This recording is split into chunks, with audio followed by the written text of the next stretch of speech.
आंदेकर संपले, कोमकर संपले आणि आता काळेंचा नंबर. मला हे बोलायला अजिबात चांगलं वाटत नाहीये, कारण पुण्यातल्या वाढत्या गुन्हेगारीचा हा नवा एपिसोड आहे. चुन चुन के मारेंगे असं म्हणत हे टोळीयुद्ध पेटलंय आणि आज गणेश काळेला भर रस्त्यात 6 राऊंड फायर करून संपवण्यात आलं. गुन्हेगारी जगतना डायबिटीजसारखं असतं. म्हणजे जसा हा आजार बीपी, हार्ट प्रॉब्लेम सोबत आणतो, तसं तुम्ही एकाला संपवलं किंवा खून केलात की तुम्हाला आणि तुमच्या कुटुंबालाही शेवटपर्यंत त्याची किंमत मोजावी लागते. सुरुवात करूया गणेश काळेपासून. सिने स्टाईल खून झालाय. गाडीवरनं 2 जण आले, 6 राऊंड फायर केले, 4 गोळ्या घातल्या आणि निघून गेले. टार्गेट गणेशच होता, त्यांनी ते पूर्ण केलं, पण स्टोरीला इथेच सुरुवात झाली. गणेश काळे ही नुसती व्यक्ती नाही, ते सिंडिकेट आहे. त्यासाठी आपल्याला थोडंसं मागे जावं लागेल. सुरुवात करूया वनराज अंदेकरच्या खुनापासून.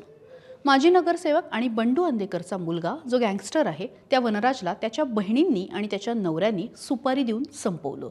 भावाने आर्थिक व्यवहाराच्या नाड्या आवळल्यामुळे आणि टोळीतलं महत्त्व कमी झाल्यामुळे चिडलेल्या कोमकर बंधूंनी स्वतःच्या सख्ख्या मेहुण्याला अर्थात वनराजला भर चौकात सुपारी देऊन संपवलं. या प्रकरणामध्ये वनराजची एक बहीण, 2 मेहुणे आणि इतर आरोपी ज्यांची नावं समीर काळे, सोमा गायकवाड आहेत, ते आता न्यायालयीन कोठडीत आहे. या सोमा गायकवाडनेच वनराजचा गेम केला. तो कोण तर पूर्वी अंदेकर टोळीचा सदस्य होता, मात्र त्याचं वनराजसोबत वाजलं आणि त्याने दबा धरून मारून बदला घेतला. बरं, आता हा झाला एक भाग. आता यातला दुसरा भाग म्हणजे वनराजचा धाकटा भाऊ कृष्णाराज, ज्याला कृष्णा अंदेकर म्हणूनही ओळखलं जातं.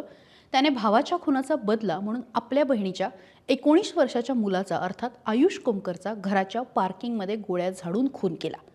गणेश विसर्जनाच्या आदल्या दिवशी घडलेल्या घटनेने अख्खं पुणे हादरलं होतं. या घटनेमध्ये कृष्णा अंदेकर, बंडू अंदेकर, दत्ता काळे, कृष्णराजची फॅमिली, वनराजची बायको अशा अनेकांना आता अटक झालेली आहे. या दोन्ही घटनेमध्ये काय कॉमन आहे? खून झालाय, 2 लोकांचे जीव गेलेत. अंदेकर कॉमन आहेत, कोमकर कॉमन आहेत आणि तुमच्या लक्षात आलं असेल तर काळे हे आडनाव कॉमन आहे. यातल्याच एका काळेला आज संपवण्यात आलंय.